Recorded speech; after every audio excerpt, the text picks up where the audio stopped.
7. Ethel Legínska. Relaxation, the keynote of modern piano playing. The brilliant young pianist, Ethel Legínska, who is located for a time in America, was seen in her Carnegie Hall studio on her return from a concert tour. The young English girl is a petite brunette. Her face is very expressive, her manner at once vivacious and serious. The firm muscles of her fine, shapely hands indicate that she must spend many hours daily at the keyboard.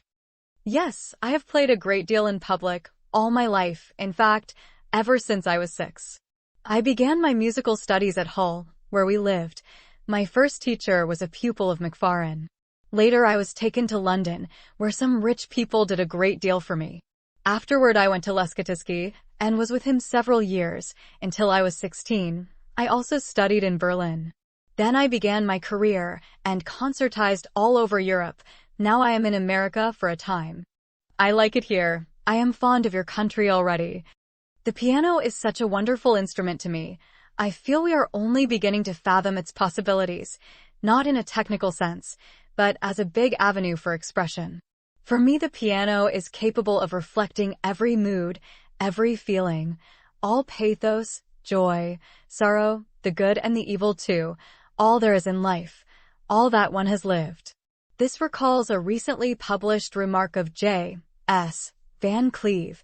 The piano can sing, march, dance, sparkle, thunder, weep, sneer, question, assert, complain, whisper, hint.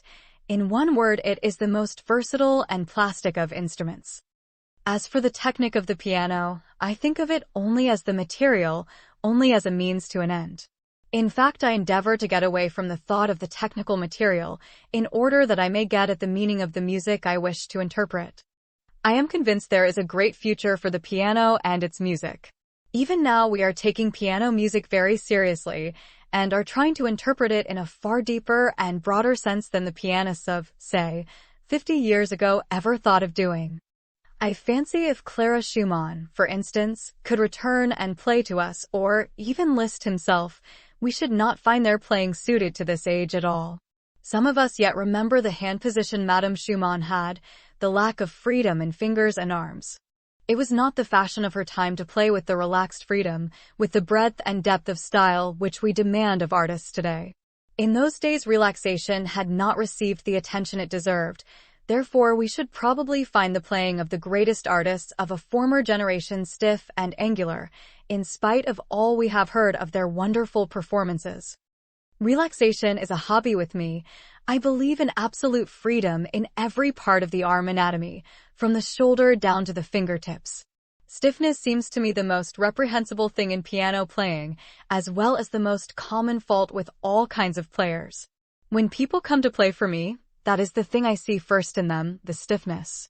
While living in Berlin, I saw much of Madame Teresa Carreño, and she feels the same as I do about relaxation, not only at the keyboard, but when sitting, moving about, or walking. She has thought along this line so constantly that sometimes, if carrying something in hand, she will inadvertently let it drop, without realizing it, from sheer force of the habit of relaxation. You ask how I would begin with a young pupil who never has had lessons. I use the principle of relaxation first of all, loosening arms and wrists. This principle can be taught to the youngest pupil. The wrist is elevated and lowered, as the hand is formed on the keys in its 5-finger position, with arched knuckles. It does not take long to acquire this relaxed condition. Then come the finger movements.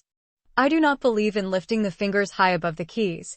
This takes time and interferes with velocity and power.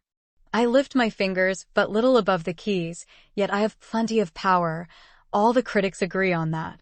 In chords and octaves, I get all the power I need by grasping the keys with weight and pressure. I do not even prepare the fingers in the air before taking the chord. I do not find it necessary.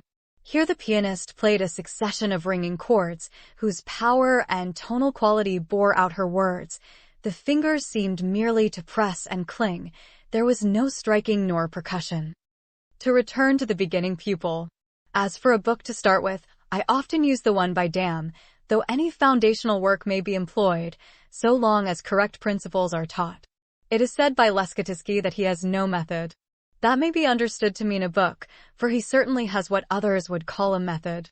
There are principles and various sets of exercises to be learned, but it is quite true that none of the Vorbereiters use a book. In teaching the piano, as you know, every pupil is different. Each has his or her own peculiar hand and a different degree of intelligence. So each pupil must be treated differently. This is really an advantage to the teacher, for it would be very monotonous if all pupils were alike. The piano is such a revealer of character. I need only to hear a person play to know what sort of character he has.